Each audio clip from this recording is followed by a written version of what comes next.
Class 9 Economics. Welcome to this video. In this video, Class 9 Economics Chapter 2 Part 2.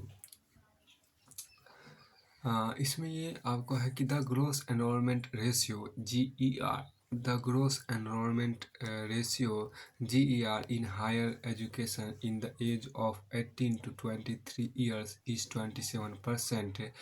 In 2019 to 2020, which would be broadly in line with world average. The strategy focuses on increasing access, quality, adoption of state-specific curriculum, state-specific curriculum modification, vocationalism. Vocationalization, uh, vocationalization and networking on the use of information technology. There is also focus on distance education, convergence of formal, non-formal, distance and IT education institute. 12वीं योजना में उच्च शिक्षा में 18 से 23 वर्ष आयु वर्ग के नामांकन में 25.2% तक की वृद्धि 2017-18 एवं 30% 2020-21 तक करने का प्रयास किया गया। यह विश्व औसतन 26% से मिलती जुलती है। यह रणनीति पहुंच में वृद्धि, गुणवत्ता, राज्यों के विशेष पाठ्यक्रम में परिवर्तन को स्वीकार करना, व्यावसायिक अंतर, सूचना प्रौद्योगिकी के उपयोग का जाल बिछाने पर केंद्रित है। योजना दूरस्थ शिक्षा, अनौपचारिक दूरस्थ संचार प्रौद्योगिकी की शिक्षा देने वाले शिक्षण संस्थानों का विस्तार पर भी केंद्रित है। पिछले 50 वर्षों में विशेष क्षेत्रों में उच्च शिक्षा देने वाले शिक्षण संस्थाओं तथा विश्वविद्यालयों की संख्या में महत्वपूर्ण वृद्धि हुई है। 1951 से 2015-16 के बीच कॉलेजों तथा विश्वविद्यालयों की संख्या में वृद्धि, छात्रों के नामांकन तथा अध्यापकों की भर्ती को यहाँ पे दिया। उसके मतलब नहीं, यहाँ पे एक खास बात देखिए, एक सारणी आपको दिया गया। ये सारणी UGC एनुअल रिपोर्ट आपके यहाँ पे एक सारणी है। इसमें आपको sector education statistics ministry of HRD का है। तो खैर ये इतना इंपॉर्टेंट नहीं है, पुराना डाटा भी हो गया। तो अब देखिए ओवर इसमें आइए, इसमें आपको देखिए लेट्स डिस्कस की जो बात की गई उसको यहाँ पर आपको ओवरव्यू की बात की गई। तो देखिए over the past 60 years there has been a significant growth in the number of university and institution. देखिए university and institution of higher learning in specialized area. Let us read the table to see the increase in the number of college universities in the number of college university enrollment of a student and recruitment of teachers from 1951 to 2019 to 2020। देखिए यहाँ पर क्या है कि इसमें आपको इसका ये हो चुका था। अब ये हेल्थ की बात, लेट्स डिस्कस में आपको यहाँ पर कहा गया है कि discuss the table in the classroom and answer the following question. Is the increase in the number of college adequate to admit the increasing number of student. यहाँ पर आपको ये डिस्कस करने के बाद जो कहा गया है, क्या विद्यार्थियों की बढ़ती हुई संख्या को प्रवेश देने के लिए कॉलेजों की संख्या में वृद्धि पर्याप्त है। Do you think we should have more number of universities. क्या आप सोचते हैं कि हमें विश्वविद्यालयों की संख्या बढ़ानी चाहिए।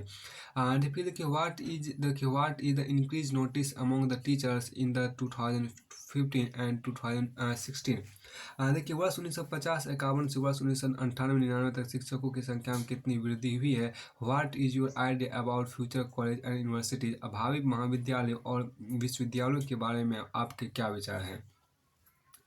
देखिए हेल्थ की बात आपके यहाँ पर की गई है, स्वास्थ्य की बात आपके यहाँ पर की गई। तो स्वास्थ्य की बात आपके यहाँ पर है, तो स्वास्थ्य में आपके यहाँ पर कहा गया क्या है कि for maximise profit do you think any firm would be induced to employ people who might not work efficiently as healthy workers because of ill health.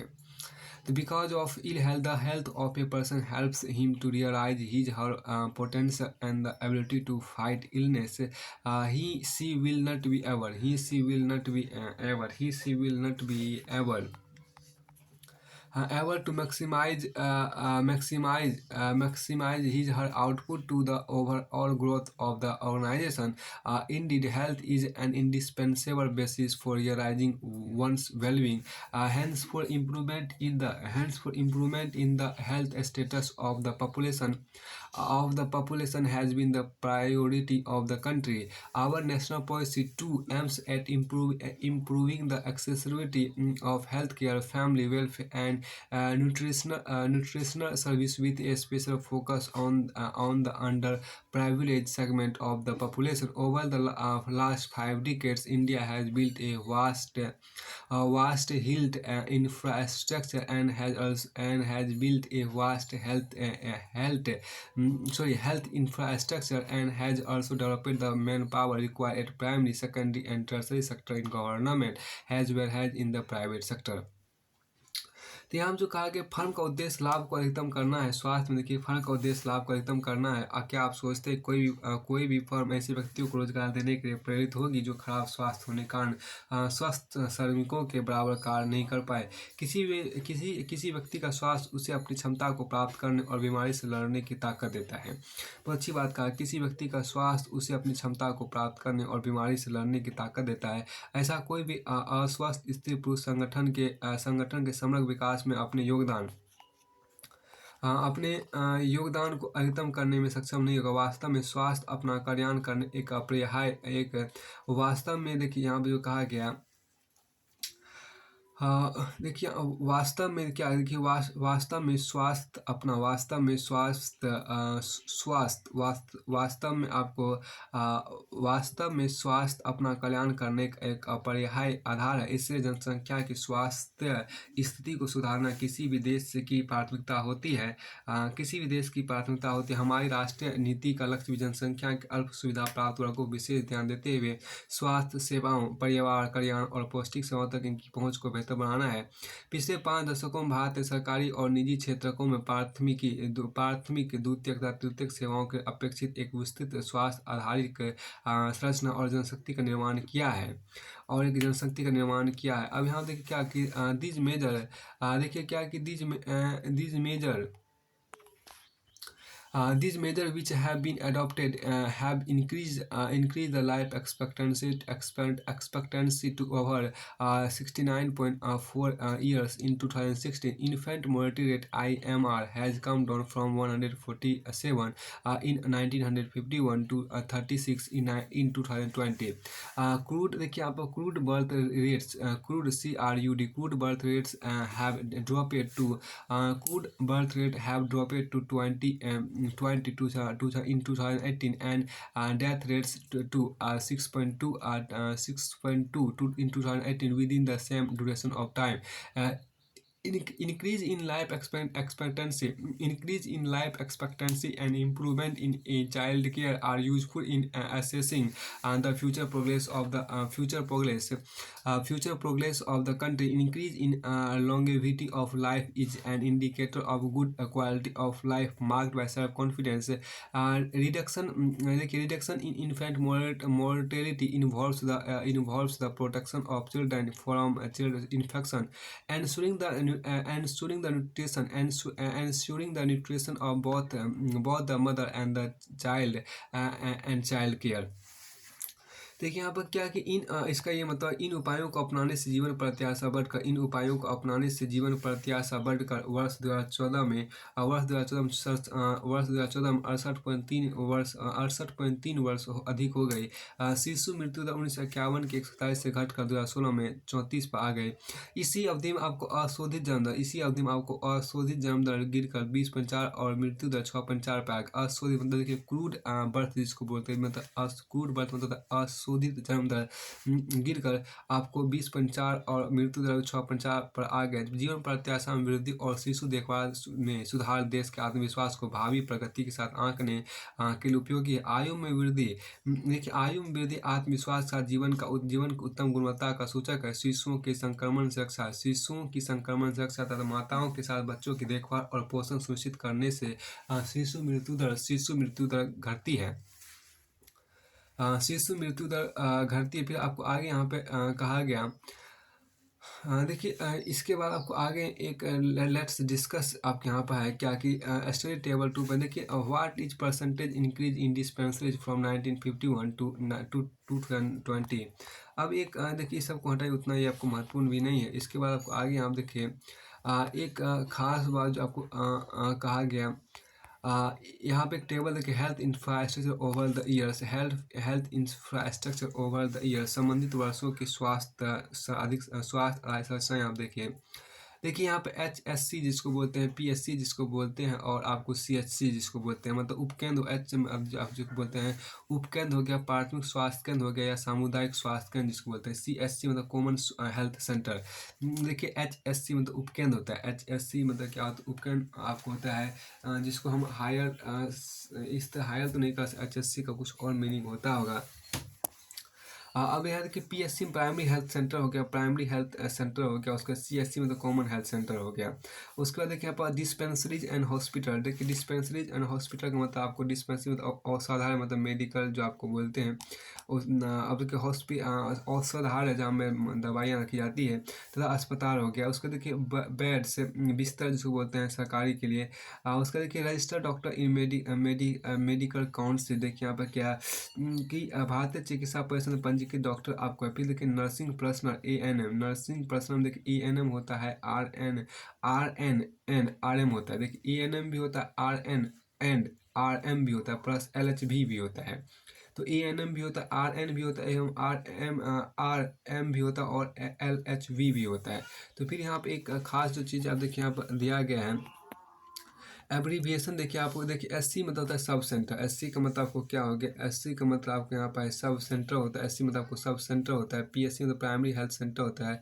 देखिए आप SC मतलब क्या हो गया, देखिए SC मतलब आपको हो गया सब सेंटर जिसको हम उपकेंद्र बोलते हैं। SC मतलब क्या, SC का मतलब क्या होता है आपको सब सेंटर। तो SC का मतलब आपको होता है सब सेंटर। SC का मतलब आपको होता है सब सेंटर जिसको हम लोग उपकेंद्र भी बोलते हैं। SC मतलब सब सेंटर, SUB सब, SC ऐसे सेंटर हो गया। और PSC मतलब प्राइमरी हेल्थ सेंटर हो गया। CSC मतलब कम्युनिटी हेल्थ सेंटर हो गया। देखिए CHC, देखिए CHC का मतलब होता है कम्युनिटी हेल्थ सेंटर। CHC का मतलब आपको होता है कम्युनिटी हेल्थ सेंटर होता है। और ANM का मतलब ANM का मतलब आपको एक्सिलरी नर्स हाइड्राइड्स होता है, ANM। देखिए ANM का मतलब आपको एक्सिलरी नर्स हाइड्राइड्स। ANM का मतलब आपको A से हो गया एक्सिलरी, N से आपको हो गया नर्स, और M से आपके यहाँ पे M का तो मीनिंग ही नहीं दिया गया है, सिर्फ आपको ऐसे दिया गया, हाइड्राइड्स दिया गया। देखिए RN और RM का मतलब होता है, RN से होता है रजिस्टर्ड नर्स, RN से होता है रजिस्टर्ड नर्स, और RM का मतलब होता है रजिस्टर्ड मिड वाइफ्स, मतलब रजिस्टर्ड मिड वाइफ्स। और LHV का मतलब होता है लेडी हेल्थ विजिटर। LHV का मतलब लेडी हेल्थ विजिटर्स होता है। Lady health visit, national health policy 2016, 17, 18, 20, central bureau of health intelligence, ministry of health and family welfare के यहाँ पर आपको है। And do you think you have increase in the number of doctors and nurses is adequate for India? If not, why? What other facilities would you like to provide in a hospital? What we can discuss about the hospital and you have visited. Can you draw a graph using this table? अब कि एक यहाँ पर यही बताया गया, क्या आपको लगता है कि डॉक्टरों और नर्सों की संख्या में वृद्धि पर्याप्त है, यदि नहीं तो क्यों? किसी अस्पताल में आप और कौन सी सुविधाएं उपलब्ध कराना चाहेंगे? आप हाल में जिस अस्पताल में गए उस पर चर्चा इस सारणी का प्रयोग करते हुए क्या आप एक आरेख बना सकते हैं? अब यहाँ एक खास बात देखिए क्या कि there are many place in India. एक खास बात जो यहाँ पर कहा गया क्रियाकलाप के अंतर्गत। देखिए एक्टिविटी को पहले देख लेते हैं। यहाँ का एक्टिविटी में कहा गया देखिए क्या है कि visit a nearby hospital either government और private and note down the following details. How many beds are there in the hospital you have visited. आप निकट के किसी सरकारी या निजी अस्पताल में जाइए और निम्नलिखित विवरण नोट करें। जिस अस्पताल में आपके उसमें कितने बिस्तर हैं, जिस अस्पताल में आपके उसमें कितने बिस्तर हैं। उसके बाद कहते हैं हाउ मैनी, देखिए how many doctors are there in the hospital. How many doctors are there in the hospital, अस्पताल में कितने डॉक्टर हैं। फिर देखिए how many nurses work in that hospital, how many nurses work in that hospital, तो मतलब ये कह सकते हैं अस्पताल में कितनी नर्स कार्यरत हैं। Besides try to gather the following additional information, इसके अलावा निम्नलिखित अधिक सूचना एकत्रित करने का प्रयास करें। फिर देखिए how many hospitals are there in your locality, how many hospitals are there in your locality, इसके अलावा निम्नलिखित अधिक सूचना एकत्रित करने के प्रयास के लिए हाउ मेनी हॉस्पिटल आर, आपके इलाके में कितने अस्पताल हैं। How many dispensaries are there in your locality, आपके इलाके में कितने औषधालय हैं, मतलब कितने मेडिकल दवाई खाने हैं, ये है। इसमें आपको जो कहा गया देखिए क्या कि there are many place in India, यहाँ पे क्या कि there are many place in India which don't have even these basic facilities, there are only 542 medical college in the country and 313 dental college just for a state like Andhra Pradesh, Karnataka, Maharashtra and Tamil Nadu have the maximum number of medical college। इसमें देखिए ये जो आपको कहा गया भारत में ऐसे अनेक स्थान हैं जिनमें ये मौलिक सुविधाएं भी नहीं है, भारत में कुल 381 मेडिकल कॉलेज और 301 डेंटल कॉलेज है, लेकिन केवल 4 राज्यों से आंध्र प्रदेश, कर्नाटक, महाराष्ट्र और तमिलनाडु में कुल राज्यों से अधिक मेडिकल है। देखिए अब इनकी संख्या बढ़ी, ये जो डाटा दिया गया था ये डाटा पुराना हो गया, तो हमें नया डाटा के अनुसार चलना चाहिए। अब एक आगे देखिए आपको एम्प्लॉयमेंट की बात की, सॉरी अनएम्प्लॉयमेंट की बात की गई, मतलब बेरोजगारी की बात की गई। अनएम्प्लॉयमेंट की जो चर्चा है यहाँ पे देखिए अनएम्प्लॉयमेंट बेरोजगारी की बात। सकल्स मतलब Sheela looked after the domestic chores children and help her husband Buta in the field. Sakal's brother Jeetu and sister Seetu spend their time playing and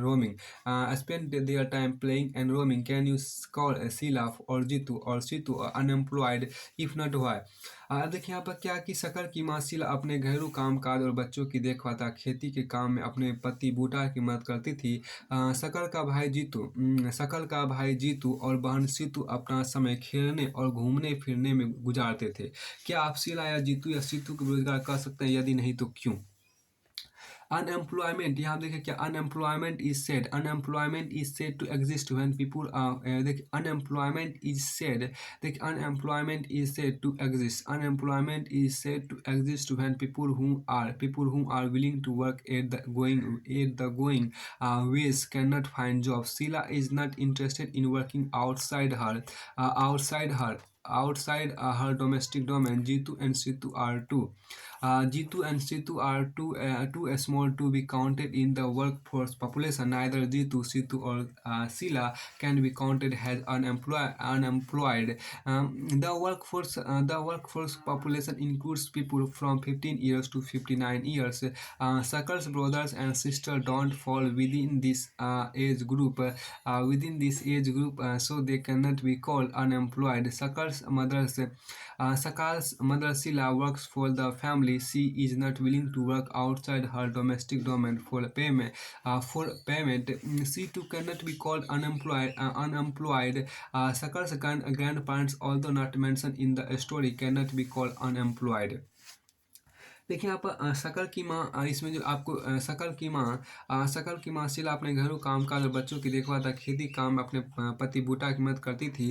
शकल का भाई जीतू और बहन सीतू अपना समय खेलने और घूमने फिरने में गुजारते थे। क्या आप शीला या जीतू या सीतू को बेरोजगार कर सकते हैं, यदि नहीं तो क्यों। बेरोजगारी उस समय विद्वान कही जाती है जब परिचित मजदूरी की दर पर काम करने के लिए इच्छुक लोग रोजगार नहीं पा सके।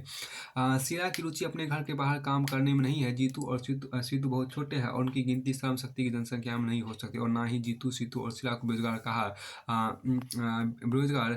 कहा जा सकता है। श्रम बल जनसंख्या में देखिए श्रम बल जनसंख्या में वे लोग शामिल किए जाते हैं जिनकी उम्र 15 वर्ष से 59 वर्ष के बीच है। शकल के भाई और बहन इस आयु वर्ग में नहीं आती, इसलिए उन्हें बेरोजगार नहीं कहा जा सकता। शकल की माँ शीला परिवार के लिए काम करती है। वो अपने घर से बाहर जाकर पारिश्रमिक के लिए काम करने की इच्छुक नहीं है, उसे भी बेरोजगार नहीं कहा जा सकता। शकल के दादा दादी और नाना नानी जिनका यद्यपि इस कहानी वर्णन नहीं है, उन्हें भी बेरोजगार नहीं कहा जा सकता। अब आगे यहाँ पर जो आपको मेंशन किया गया है, in case of India we have unemployment in rural and urban areas, however the nature of unemployment differs in rural and urban areas. In case of rural areas, there is seasonal and disguised unemployment. Urban areas have mostly educated unemployment. देखिए यहाँ पर क्या है कि urban areas एक यहाँ पे जो कहा गया देखिए urban areas have mostly educated unemployment. अब यहाँ देखिए भारत के संदर्भ ग्रामीण और नगरीय क्षेत्रों में बेरोजगारी है तथापि ग्रामीण और नगरीय क्षेत्रों में बेरोजगारी की प्रकृति में अंतर है। ग्रामीण क्षेत्रों में मौसमी और प्रच्छन्न बेरोजगारी, ग्रामीण क्षेत्रों में आपको मौसमी और प्रच्छन्न जिसको सीजनल बोलते हैं और अंग्रेजी में डिसगाइज बोलते हैं, मौसमी और प्रच्छन्न बेरोजगारी है। नगरीय क्षेत्रों में अधिकांशतः शिक्षित बेरोजगारी आपको है। इसके बाद आपको आगे देखिए क्या मौसमी बेरोजगार, देखिए सीजनल अनएम्प्लॉयमेंट। देखिए seasonal unemployment happens when people are not able to find jobs during some months of the year. People dependent upon agriculture usually face such kind of problem. There are certain busy seasons when sowing, harvesting, SOWING, sowing, harvesting, weeding and threshing is done. Certain months don't provide much work to the people dependent on agriculture.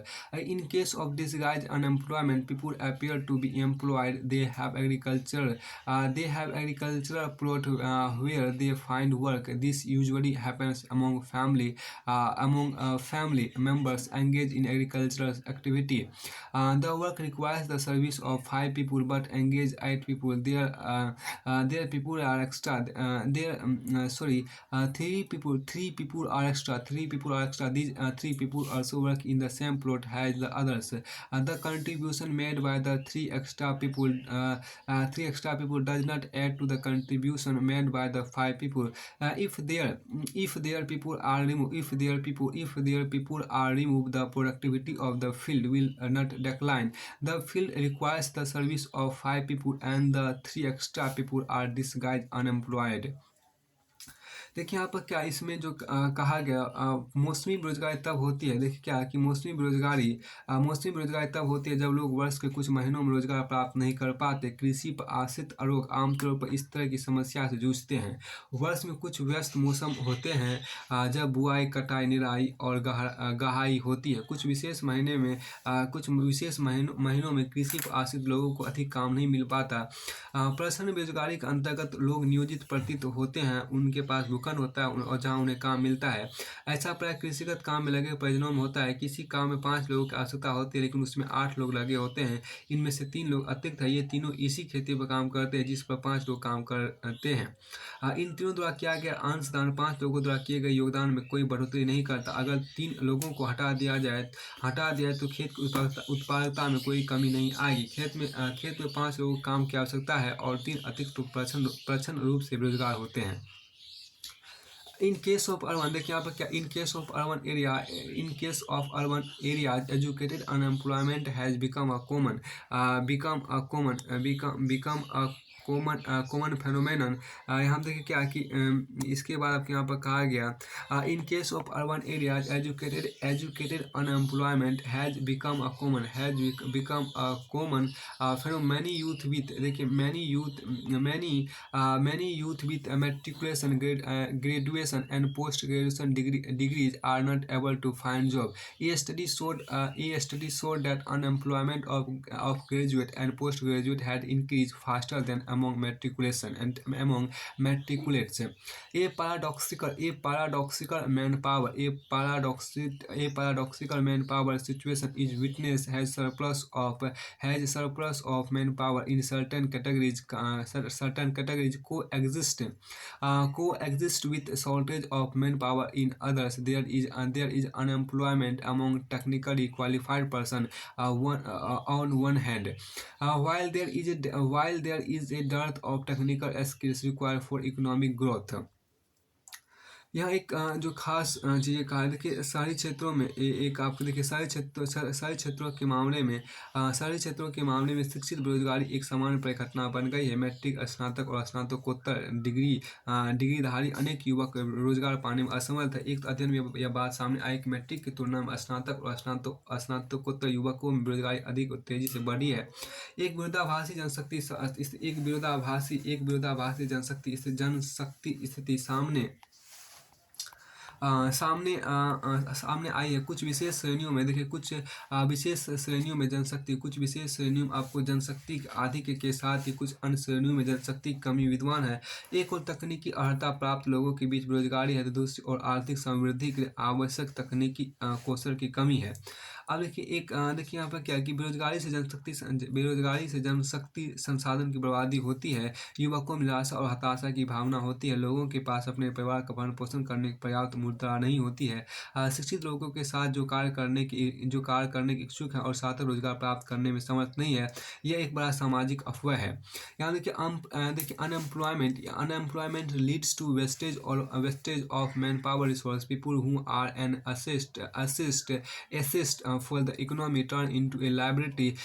There is a feeling, there is a feeling of hopelessness and despair among the youth. People don't have enough money to support their family. Inability of educated people who are willing to work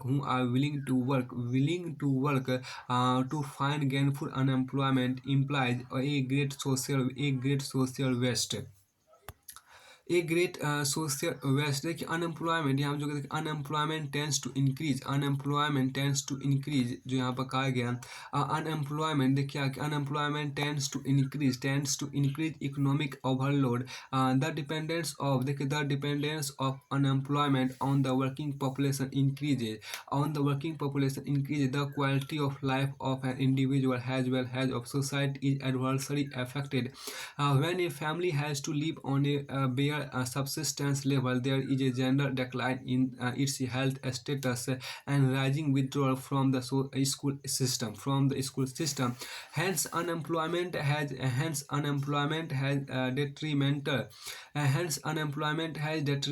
impact on the overall growth of an economy. Increase in unemployment is an indicator of a depressed economy. It also wasted the resource which could have been gainfully employed. If people cannot be used as a resource, if people cannot be used as a resource, they naturally appear as a liability to the economy। एक यहाँ देखिए, in case of India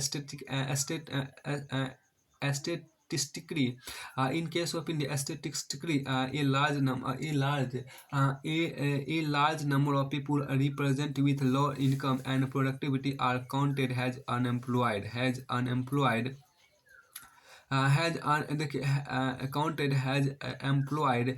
they appear to work throughout the year, but in terms of their potential and income it is not adequate for them। The work that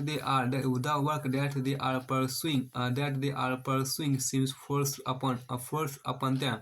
They may therefore want other work of their choice Poor people cannot afford to sit idle. They tend to engage in any activity irrespective of its earning potential। Their earning their earning keeps them on a bare subsistence level। अब यहाँ देखिए बेरोजगारी में जनशक्ति संसाधन की बर्बादी होती है। युवकों में निराशा और हताशा की भावना होती है। लोगों के पास अपने परिवार का भरण पोषण करने के लिए पर्याप्त मुद्रा नहीं होती है। शिक्षित लोगों के साथ जो कार्य करने के इच्छुक हैं और सार्थक रोजगार प्राप्त करने में समर्थ नहीं है, यह एक बड़ा सामाजिक अफवाह है। फिर यहाँ देखिए क्या बेरोजगारी से आर्थिक बोझ में वृद्धि होती है। कार्यरत जनसंख्या बेरोजगारों की निर्भरता बढ़ती है। किसी व्यक्ति और साथ ही साथ समाज के जीवन की गुणवत्ता पर बुरा प्रभाव पड़ता है।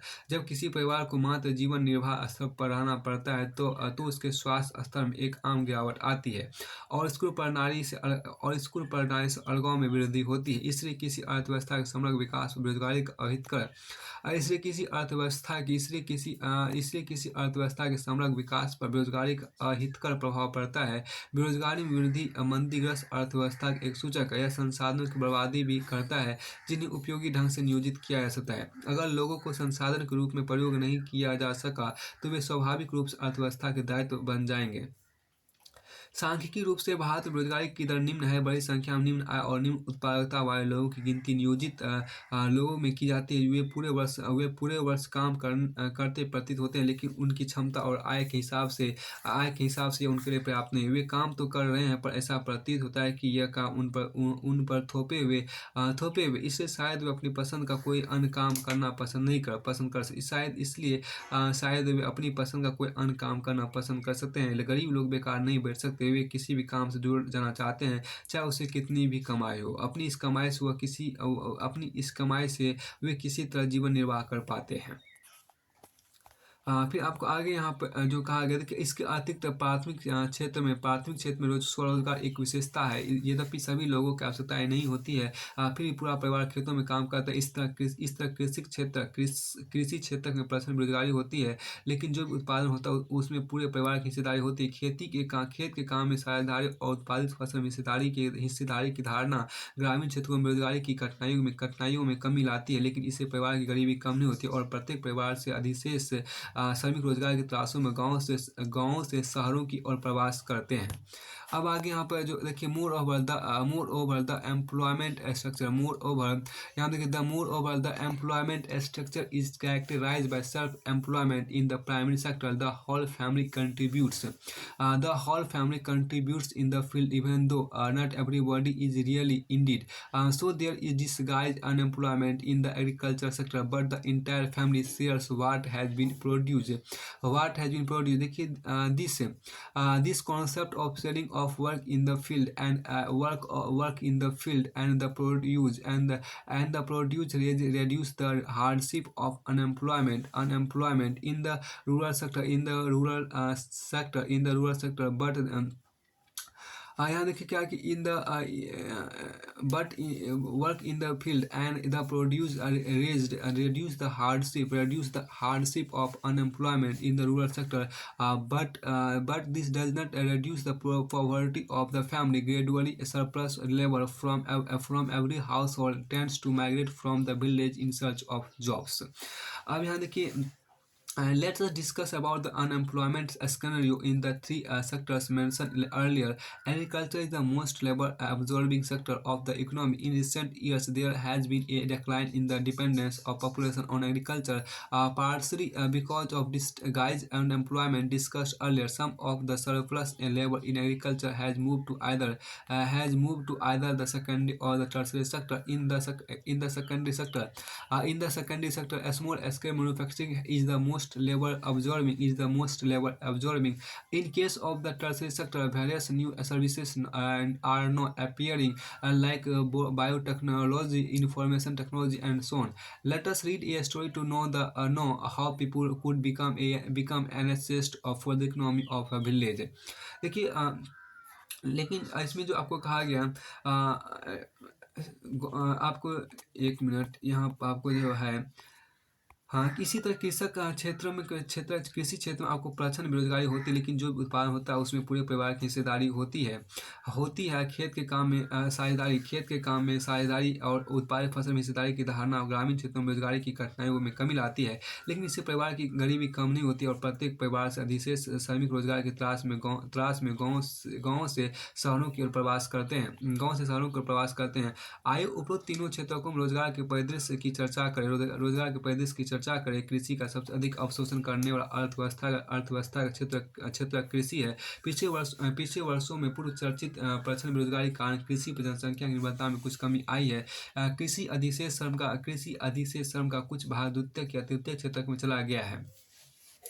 द्वितीयक क्षेत्र में छोटे पैमाने पर होने वाले विनिर्माण में श्रम का सबसे अधिक अधिशोषण है। तृतीयक क्षेत्र में जैव प्रौद्योगिकी, सूचना प्रौद्योगिकी आदि तरह की भी नई सेवाएं सामने आ रही है। तो फिर आपको आगे यहाँ पर है, फिर देखिए यहाँ पर क्या कि आइए उपरोक्त तीनों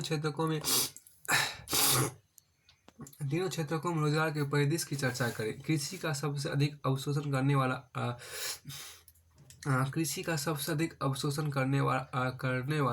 अर्थव्यवस्था का क्षेत्र कृषि है।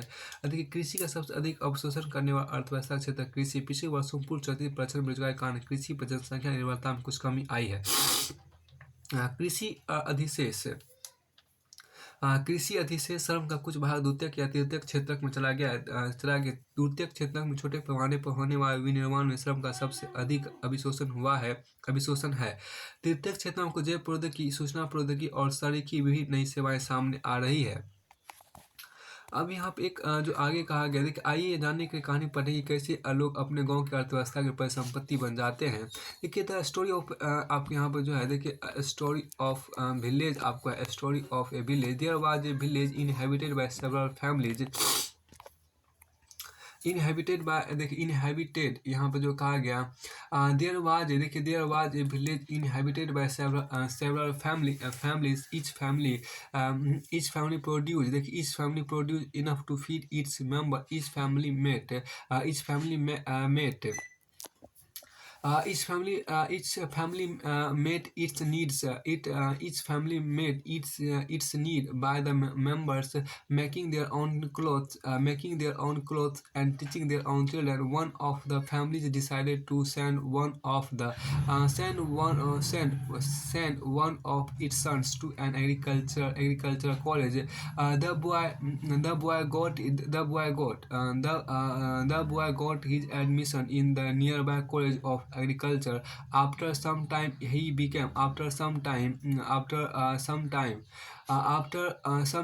became qualified in agro engineering and came back to the village. He proved to be so creative that he could design an improved type of plough, which increased the yield of wheat. Which increased the yield of wheat. Thus, a new job of agro engineer was created and filled in the village. The family in the village sold the surplus in a nearby neighboring village. They earned good profit, which they shared among themselves, inspired by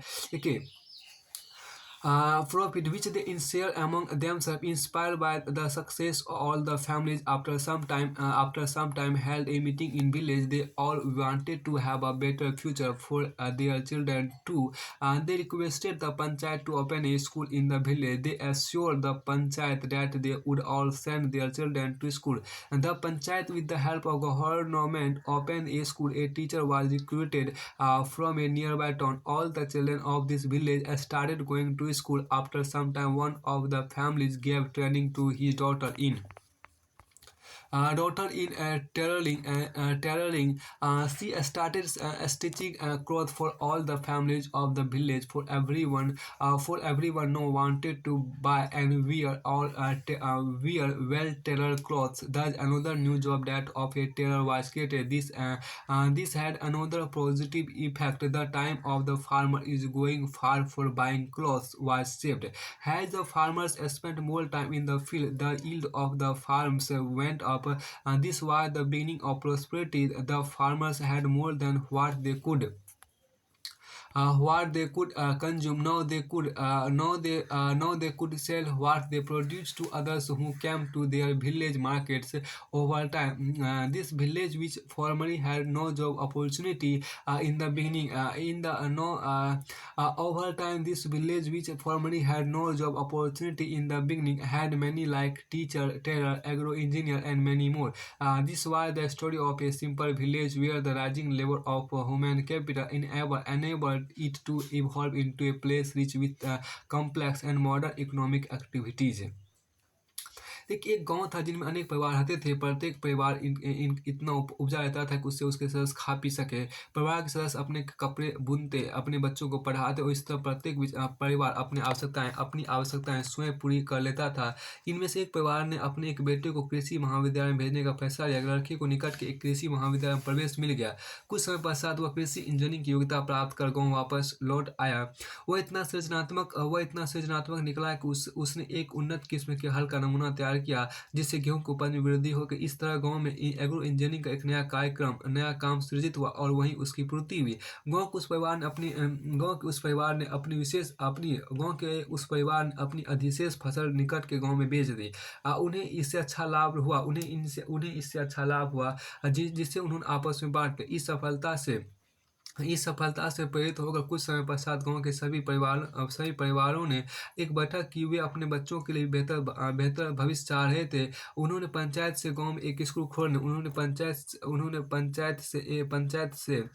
panchayat से गांव में एक school खोलने का अनुरोध किया। उन्होंने पंचायत को विश्वास दिलाया कि वे सभी अपने बच्चों को स्कूल में भेजेंगे। पंचायत ने सरकार की मदद से एक स्कूल खोल दिया। निकट के कस्बे से एक शिक्षक की नियुक्ति की गई। इस गांव के सभी बच्चे स्कूल जाने लगे।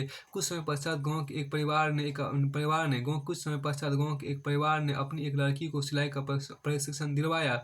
वह अब गांव के सभी लोगों के कपड़े सिलने लगी, क्योंकि अब सभी लोग अच्छे ढंग से सिले कपड़े पहनना चाहते थे। इस तरह दर्जी का एक नया काम सृजित हुआ। इसका एक और सकारात्मक प्रभाव हुआ, किसानों का कपड़ा खरीदने के लिए दूर जाने में लगने वाला समय अब बचने लगा। अब देखिए यहाँ पर क्या है, किसान खेतों में अधिक समय लगाने लगे। इसलिए उपज बढ़ गई। यह समृद्धि का प्रारंभ था। किसानों के पास उपभोग से अधिक वस्तुएं थी।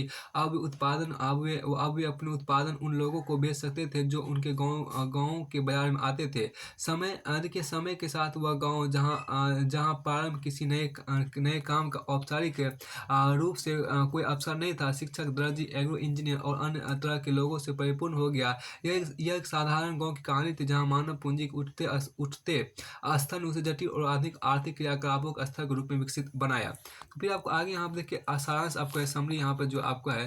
देखिए you have seen how inputs like education and health helped in making people and assessed for the economy. The chapter also discuss about the economic activities undertaken in the three sectors of the economy. We also study about the problem associated with unemployment. Finally, the chapter ends with the story of a village which formerly had no job but later had plenty.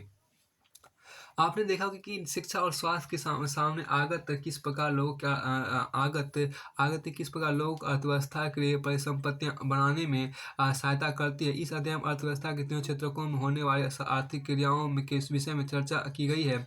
हमने बेरोजगारी से जुड़ी समस्याओं के बारे में पढ़ा। अंततः अध्याय एक गाँव की कहानी के साथ समाप्त होता है, जिसमें पहले कोई रोजगार नहीं था, पर बाद में वहाँ रोजगार के अनेक अवसर उत्पन्न हो गए। तो याद है कि अध्याय पूरी तरह से आपको फिनिश होता है। ये जो आपको चैप्टर क्लास 9 इकोनॉमिक्स चैप्टर 2 था, वो पूरी तरह से फिनिश होता है।